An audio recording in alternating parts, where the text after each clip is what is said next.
Um, I've always talked about it to my daughter, which is she's 9 years old. Her name is Shanae, and I've always told her, what if we make a vlog? And you know what she said to me? She said, "Oh, I just want to advise you something." And she said, if you're gonna make a vlog, make sure you talk something interesting. And it made me think, what would I talk about? Should I make something like because I've started putting some makeup on just recently. Not too heavy, it's just like an everyday makeup. I'm not expert by all means, just I just put something like foundation, blush, and just do my eyebrows, and then that's it. Um, so I've decided to talk about my thyroid. Okay, I made like a key points about what to talk about, so I'm not gonna look like a dumbass in this video. So first, it was discovered actually when we were overseas having holiday. We went to Philippines and spent some time with the families. And one morning we were having breakfast, and my sister-in-law, her name is Vanji. She is the best sister-in-law ever. She was looking at my neck and she said, because I wasn't that overweight like now, that time I was kind of chubby. And she said, where's that thing on your neck? Is it just, you know, a fat, or it's a lump? And I felt, and I was like, it's a lump. What am I gonna do? And because this was in my family's house, and my husband wasn't with me. I believe I had the kids then. I had two kids that time. And I rang my husband and I said I found a lump on my neck. And he said, okay, well, I'm gonna pick you up. I'll bring you to my friend, which is happens to be a specialist or a doctor that knows something about thyroid, but they call it goiter. So he picked me up. We made an appointment, or we didn't make an appointment, but I think he rang him and he just said, just go to my clinic and I'll have a look. So we went that afternoon, and sorry, and he checked it, and he's like, so he talked me through it. He said, what's the good thing about having thyroid is even if it's a cancer, it's it's not like you're not gonna die from it, which gave me, I was relieved. Um, anyway, he checked it because it's a lump. He checked if it's inside, if it's a water or air inside it. So he had to put a needle through it, and he kind of suck it. And if it's blood, it's considered as, I don't know how it works. I still don't know if it nothing came out, and if it's, oh no, if it's nothing came out, it's air. I don't know. I'm sorry, but so nothing came out. So it's like it's a mass. It's a lump. Okay. So he said he can take it out, but he said it can wait. So we went back here overseas. The holiday ended, and so we went back here in Sydney, and I went to see my GP straight away, and I said, I have a lump on my neck, and I saw a specialist in Philippines. So she referred me to a endocrinologist, but his name is Dr. Peter Swartz in St George Private Hospital. So I went to see him, and so it was a lump. It was growing, and I had all the scans and all the ultrasounds and stuff regarding thyroids. It was kind of I had I forgot what it's called, but I had a test. It was kind of weird. I think they injected something through my vein, or I drank it. I forgot. I'm sorry. And I had a scan. It was very big, and it was like so they had to inject that thing. It will give an image.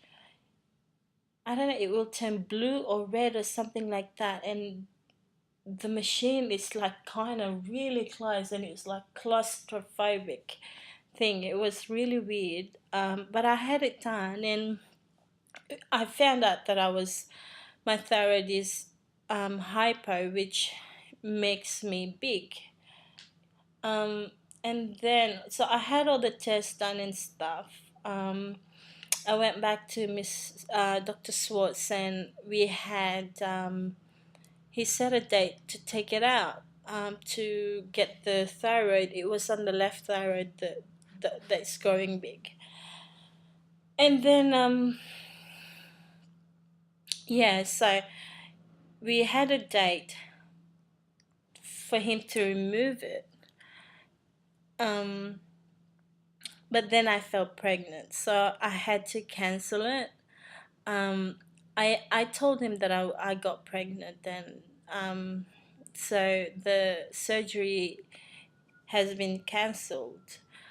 Anyway, Um, about I think I was 4 or 5 months pregnant. Yeah, I'm probably 5 months pregnant when I'm having this shortness of breath, and I can feel that the lump is growing big, and I can't breathe properly. And then every time I lift my arms up, I just could not breathe. So I went to see him again and told him, what I was feeling, and I had another scan, and then, he found out that it's growing big, and it's interrupting my what do you call this? Throat. So he set a date 2 weeks after that it has to be taken out. So I had my first surgery when I was 6 months pregnant, and um,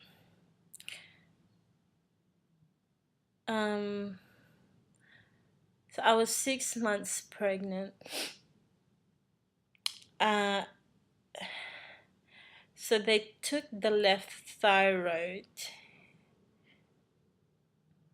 and the surgery went well. Um, I don't remember anything except, when they put you to sleep, it's the best feeling. I love that feeling. And they put you to sleep, when you inhale something and then you just fall asleep. But I stayed there for 2 days, because I was pregnant at that time, and the night after that surgery I was just vomiting, and I don't know, it's something to do with you know when they put you to sleep. So I was just vomiting and vomiting and vomiting.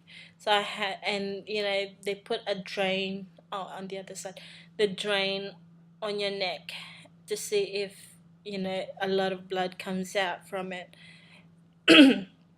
So the next day they checked it, and they said, it's a bit too much. So we have to keep you for another day and see how it goes. So I was sad because I don't like hospital that much.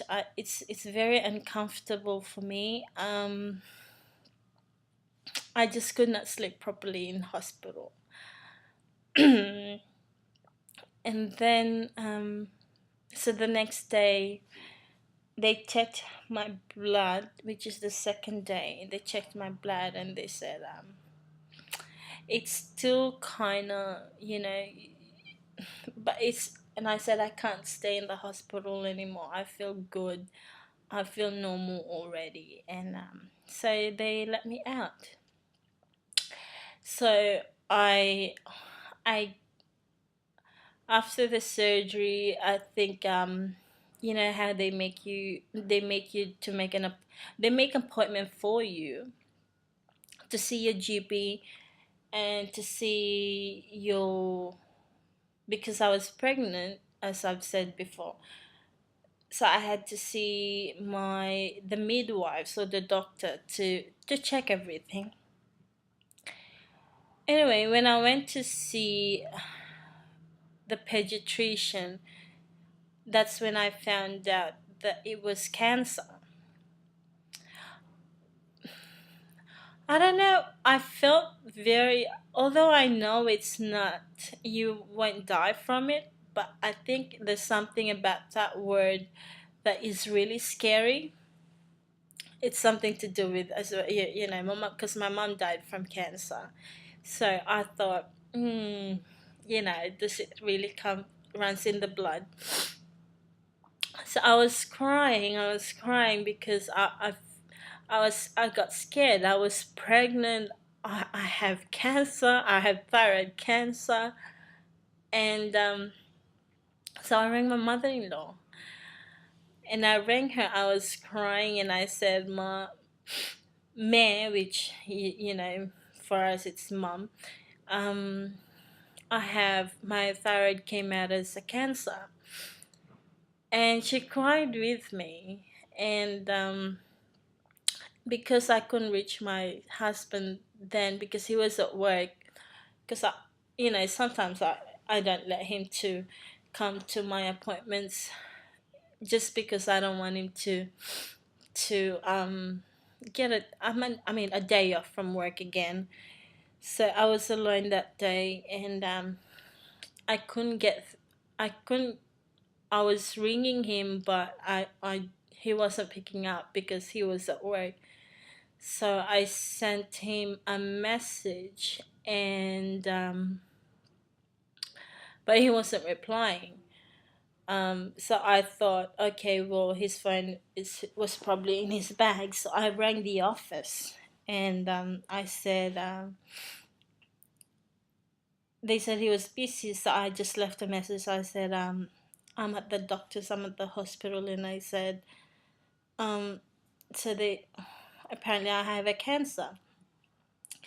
So I think they kind of got worried as well, so they passed the message as soon as possible to my husband, and he rang me straight away, and he came home straight away. Um,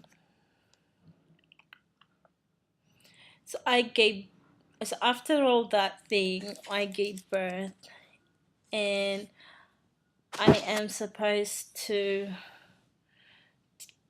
see my surgeon, Dr. Peter Swartz, to get, because they had to remove the other thyroid since it's a cancer, so they had to take it all out.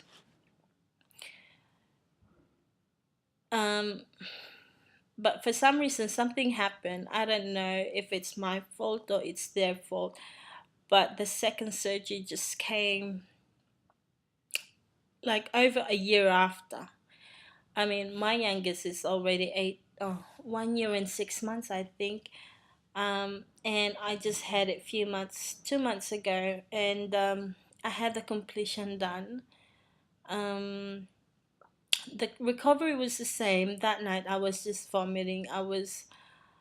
The difference is I was vomiting in the hospital, and I got better the next day, but I felt very dizzy. Even few days after, when I get home, I felt hopeless. I could not do anything. I feel very dizzy. I don't want to eat anything at all, which I lost, I don't know, probably a kilo or something, 2 pounds. Um, but that's the only difference. And now I have to go through radiation, the iodine therapy. Uh, that one, I'm not scared, but I'm very anxious because, well, I have three kids. The oldest is it's turning 10. And radiation is like you have to be isolated from everyone. So it's like a 4 or 5 days. You're gonna be in the hospital. You're gonna be in one room, which everything you use is disposable, I guess. And you have it's a special thing. Even if you do number two or number one, you have to put it in a special container or something, which is really, I find it gross. And so I'm not looking forward to that. um but I'm very, very anxious, and I don't want to leave my kids behind. And apparently after that 4 days or 5 days in the hospital, you still have to be isolated from the kids, um because of you still have radiation in your body. And we don't know what to do. I don't want to be away from my kids, but what choice do we have? So we're thinking of sending the kids overseas.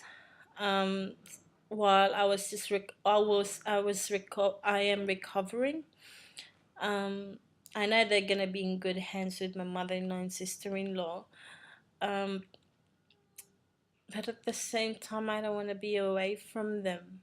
So I'm not looking forward to it. I had the appointment to see about the radiation a few weeks ago, and I was anticipating it because I don't know what to feel. I wasn't ready to leave them behind for like 2 or 3 weeks. And I spoke to the doctor, and he was just about to set the date for my radiation when he asked me, "Are you still breastfeeding?" And I said, "Yes, I am still breastfeeding." And he said, "Well, we can't do the radiation until you stopped. I mean, 3 months after you stopped your breastfeeding." I felt very happy because I don't know, I don't want to give up breastfeeding, but if I have to do it, I will do it. Um, I'm just happy that I don't have to do it straight away. I mean, the radiation, but I have to stop breastfeeding. Although my son is already a year and 5 or 6 months, um, he has to be weaned. Um, I think it's been 2 weeks since the last time he was breastfeeding during the day, but now he stopped. Uh, I just feed him whatever we have in the house, and he still asks for it, which I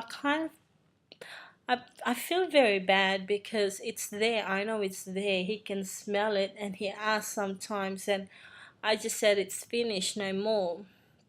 But I find it hard to stop him at night. I feel like I need to have help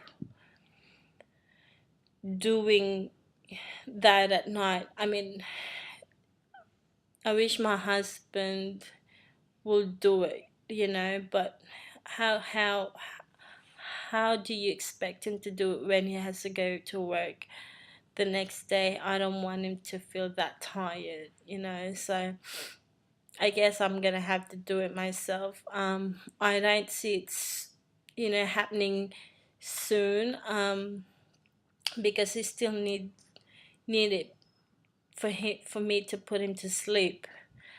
And then he just wakes up every now and then, and then he latches on, and then he falls back to sleep straight away. So that's it for today.